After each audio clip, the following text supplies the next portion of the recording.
Steph Curry has gone scorched earth. The two-time MVP and three-time NBA champion has had his fair share of historical moments throughout his career, but the run he just had has to be close to the top of that list. And he's single-handedly trying to carry a subpar Warriors team to a potential playoff spot, all while shattering records on the way there. What he's done has legitimately never been done before. So let's dig into the madness. Sit back, enjoy greatness, and take this in.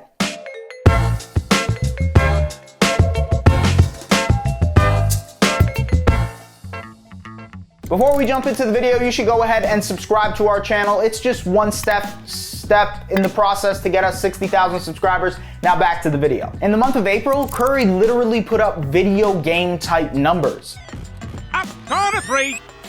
He had one 50-point game, four 40-point games, and never scored less than 30 points in the first 11 games of the month. And his impeccable shooting ability was on full display. He had 10 or more three-pointers in 4 of his last 6 games. Since 1979, when the three-point line was introduced to the NBA, including the playoffs, only Steph's teammate Klay Thompson and Blazers All-Star Damian Lillard have had at least 4 games with 10 or more threes made. Not just in a stretch of games, but for their whole career. Steph did that in a span of 8 days. With the 78 three-pointers made in those 11 games, he set the record for most threes in any 11-game stretch in NBA history.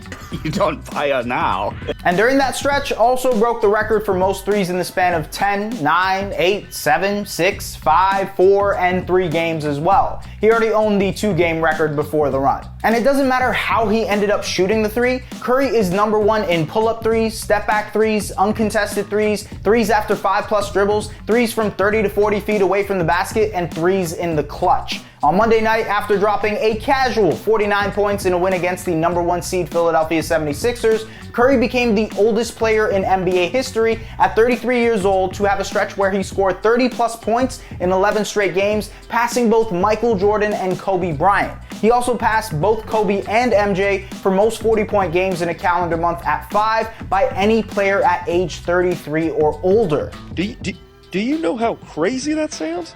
And it's not just Steph chucking up shots and hoping that they go in. He was scoring at an unbelievably efficient rate. He was averaging 40.8 points per game in the last 10 games before Wednesday's game versus the Wizards, which has helped him leapfrog Bradley Beal in the scoring title race. On the season, Curry is averaging 31.1 points per game on 48.6% shooting from the field, 42.5% from 3, and 92.2% from the free throw line. The only time Steph averaged more than 30 points per game was in the 2015-2016 season when he won the unanimous MVP award. And while Curry wasn't really in the MVP conversation early in the season, he's literally shot himself into it now. The last time Curry won MVP, the Warriors had the best regular season record in NBA history at 73-9. This season, the Warriors are 29-30 and sit in 9th place in the Western Conference playoff race. Bob Pettit and Kareem Abdul-Jabbar are the only players to win MVP awards on teams that had winning percentages below .560. And at 33 years old, if Steph were to win MVP this year, he would be the 3rd oldest MVP behind Karl Malone and Michael Jordan,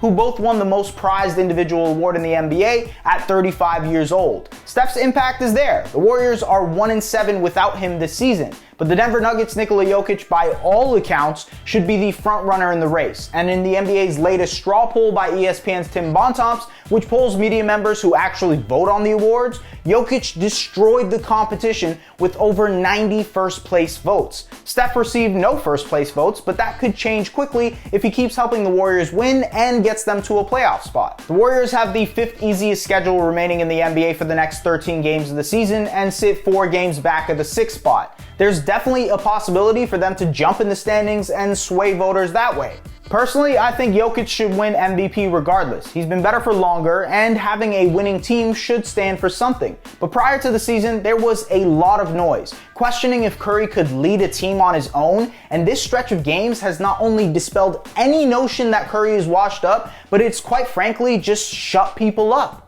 Shut up. MVP or not, Curry is hands down the greatest shooter ever. Even if he were to miss his next 500 three-point attempts and retire, he would still finish with a better career three-point percentage than Ray Allen. And with the way it's going, it doesn't look like Curry is going to be slowing down anytime soon. So what do you think? Can Curry continue his historic run? Can it make him MVP? Let us know what you think in the comments.